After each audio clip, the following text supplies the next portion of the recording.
Hey guys, I'm Logan with Hydra572, and today we're going to be reviewing another one of my dad's knives, the Kershaw Scallion. Now, if knives are your thing, you probably know this is a popular, what I would call entry-level knife, and if you're looking for a short version of the review, there's a reason it's so popular, and it's because Kershaw is basically putting on a clinic on what a small EDC knife needs to be. So with that said, we will start at the tip and we'll just move back toward the handles.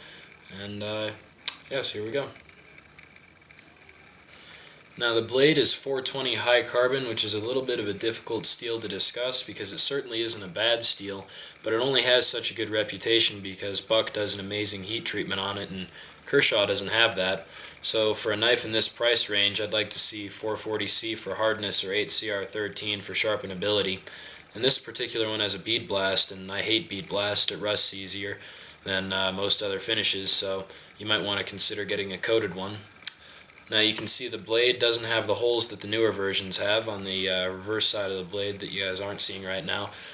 This knife says 04 on it. I'm not sure if this knife was made or purchased in 04, but it does say that.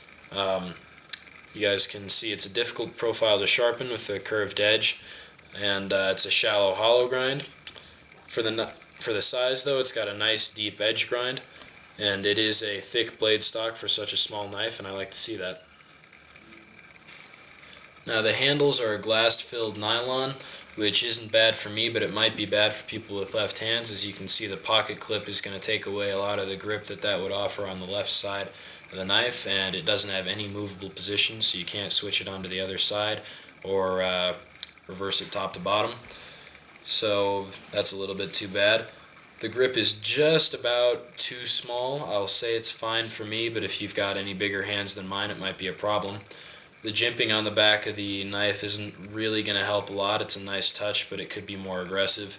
Same thing with the choil. I'm not convinced that it won't stop your hand from sliding forward. The back spacer, I couldn't find anything on. It's probably just a plastic. The hardware is fine. It does have the markings. Hopefully you guys can just read those on the blade. And it does have a lanyard hole. Ergonomically, I think the knife is fine. I've used it a little bit and haven't gotten any hot spots. I haven't done any huge testing on this knife just because it is my dad's and I didn't want to abuse it, but I've watched other people's reviews and they seem to think the same things that I was thinking after using it for a little bit, so I was happy with my opinions on it. So this knife has Kershaw's speed-safe deployment with a flipper and dual thumb studs. The dual thumb studs will get the blade out with a little bit more of a jolt to your hand, and after years this knife is still coming out quick. Make sure if you're going to use the flipper to use downward pressure, not inward. If you use inward pressure, you could possibly impede the knife from opening by sticking your finger into the spot that the blade needs to rotate through.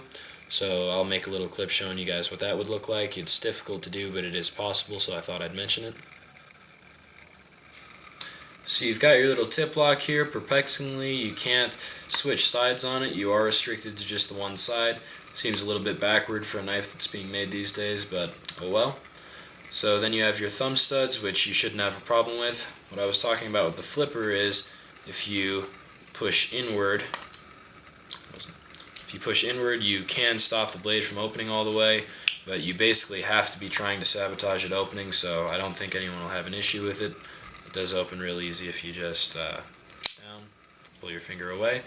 And as I said, the thumb studs will get the blade out a little bit quicker and you'll feel a little bit more kick in your hand.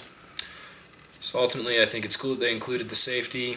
It's a little bit bizarre that you can't reverse the pocket clip or the safety, but I'm not usually into spring assisted knives, but I think with both the thumb studs and the flipper this should be fine. And yeah, I think it's a cool opening system.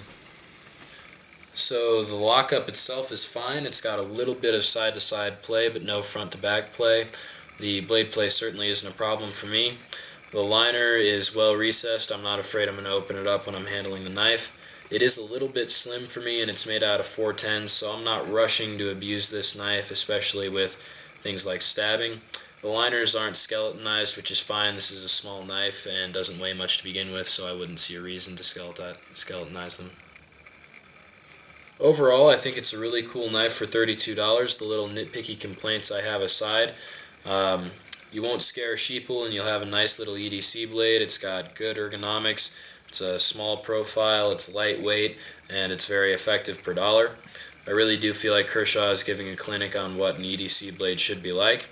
If they ironed out some of the kinks, this would be a really spectacular blade. So yeah, if you guys are wondering whether you should pick one up, I definitely recommend it. I just want to remind you guys, we do have a Facebook page now. I'll leave that down in the description box, and we're going to be releasing our fun things early there, probably right after I finish editing them. So if you guys enjoy the fun things, or if you just want to see those, go ahead and like us on Facebook and you'll get early access to that.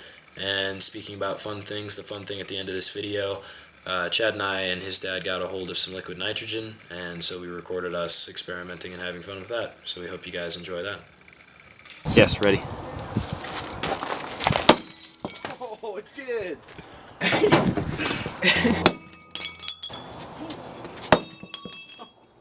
Don't break his driveway.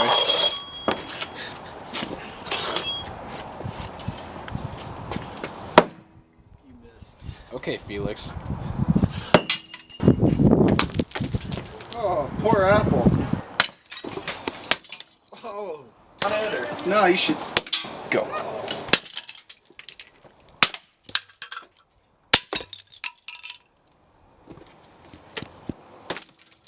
Where'd it go? Elsewhere. Disappeared. Byzantium.